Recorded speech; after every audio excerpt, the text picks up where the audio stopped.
నా పేరు అనురాధ. ఈరోజు మనము వేరే వాళ్ళతో క్వశ్చన్స్ ఎలా అడగాలి అన్న టాపిక్ని మనం ఈరోజు తీసుకొచ్చాము. సో ఈరోజు ఏంటంటే హిందీలో మనం ఏమన్నా అడగాలి అంటే క్వశ్చన్ రూపంలో ఎలా అడగాలి, ఏం కావాలి, ఇవన్నీ మనము క్వశ్చన్లో హిందీలో ఎలా అడగాలి.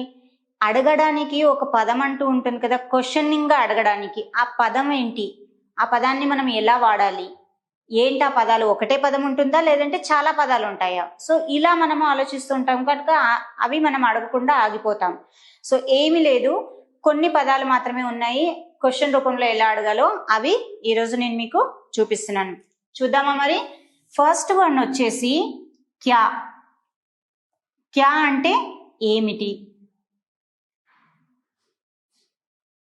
ఓకే, క్యా అంటే ఏమిటి, ఇది మనం క్వశ్చన్ రూపంలో హిందీలో ఏమన్నా అడగడానికి యూజ్ చేస్తాము. ఓకే, నెక్స్ట్ వర్డ్ వచ్చేసి కౌన్. కౌన్ అంటే ఎవరు. ఎవరైనా ఇంటికి వచ్చినప్పుడు ఎవరు వచ్చారు అని అడుగుతాం కదా, సో దాన్ని మళ్ళీ హిందీలో అడగడానికి ఏదో ఒక పదం ఉంటుంది కదా, ఎవరు అని మనం తెలుగులో చెప్తున్నాము. ఎవరు అనడాన్ని హిందీలో ఏమంటారు, అది మనకు తెలిస్తేనే కదా మనం మాట్లాడగలిగేది. సో అందుకని దాన్ని ఏమంటారు, ఎవరు అనడాన్ని కౌన్. కబ్ ఎప్పుడు. కబ్ అంటే ఎప్పుడు, ఎప్పుడు వచ్చావు అని అడుగుతాము. సో ఎప్పుడు అనడాన్ని హిందీలో ఏమంటాము, కబ్. సో నెక్స్ట్ వన్ వచ్చేసి కహా. కహా అంటే ఎక్కడ. కహా అంటే ఎక్కడికి వెళ్ళావు అని అడుగుతాం మనము. సో ఎక్కడ అనడాన్ని మనం హిందీలో ఏమని చెప్పాలో అది మనకు తెలిస్తేనే కదా మనం చెప్పగలగము.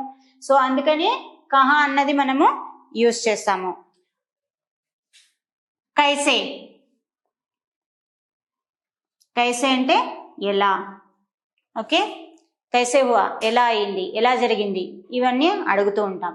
సో ఇవి క్వశ్చన్ రూపంలో అడగడానికి ఉపయోగించే పదాలు. సో వీటిని నేను మీకు తెలుగులో ఏమంటారో ఆల్రెడీ చెప్పాను, ఇక్కడ మీరు చూసుకోవచ్చు. సో వీటితో ఇప్పుడు మనం ఒక సెంటెన్స్ చేద్దామా మరి. చూడండి, క్యా అంటే ఏమిటి కదా, నీ పేరేమిటి, ఆప్కా నామ్. నామ్ క్యా హై, ఆప్కా నామ్ క్యా హై, నీ పేరు ఏమిటి. కౌన్, ఇక్కడ మీరు దీనికి బదులుగా, పేరుకు బదులుగా మీరు ఏదైనా యూజ్ చేయొచ్చు. మీ ఊరు పేరేంటి, ఆప్కా గావ్ కా నామ్ క్యా హై. సో ఇలా మీరు దాన్ని పేరుకు బదులుగా ఏదైనా యూజ్ చేయొచ్చు. ఓకే, కౌన్ ఎవరు. తుమ్ కౌన్ హో, తుమ్ కౌన్ హో, నువ్వు ఎవరు. తుమ్ కౌన్ హో అంటే నువ్వు ఎవరు. ఎవరైనా అడగాలి అనుకున్నప్పుడు నువ్వు ఎవరు అని మనం అడగాలి. వేరే వాళ్ళు ఎవరైనా ఇంటికి వచ్చినప్పుడు అప్పుడు మనము దాన్ని హిందీలో ఎలా అడగాలి, ఆ పదం తెలియాలి కదా. కౌన్ అంటే ఎవరు కదా, తుమ్ కౌన్ హో. ఓకే, కబ్. కబ్ అంటే ఎప్పుడు. మనము కబ్ అన్నది చాలా మట్టుకు పిల్లలతో మాట్లాడేటప్పుడు యూజ్ చేస్తూ ఉంటాము. ఎక్కడికి వెళ్ళావు నాన్న, ఏం చేసావు, ఎప్పుడు వస్తావు, ఇలాంటివన్నీ మనం అడుగుతూ ఉంటాం పిల్లల్ని. ఎక్కడైనా బయటికి వెళ్ళినప్పుడు కానీ ఇంకా వేరే ప్లేస్కి వెళ్ళినప్పుడు కానీ అడుగుతూ ఉంటాం.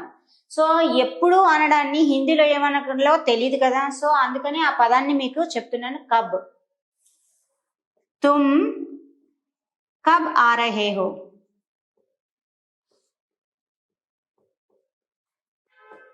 తుమ్ కబ్ ఆ రహే హో అంటే నువ్వు ఎప్పుడు వస్తున్నావు. సో ఇక్కడ మీకు ఒకవేళ హిందీ చదవడానికి వచ్చింది అనుకోండి, మీరు ఇది యూజ్ చేసుకోవచ్చు, మంచిగా మాట్లాడడానికి వస్తుంది. లేదు మేడం మాకు హిందీ చదవడానికి రాదు, తెలుగు ఒకటే వస్తుంది అంటే నేను మీకు దీన్ని తెలుగులో కూడా సేమ్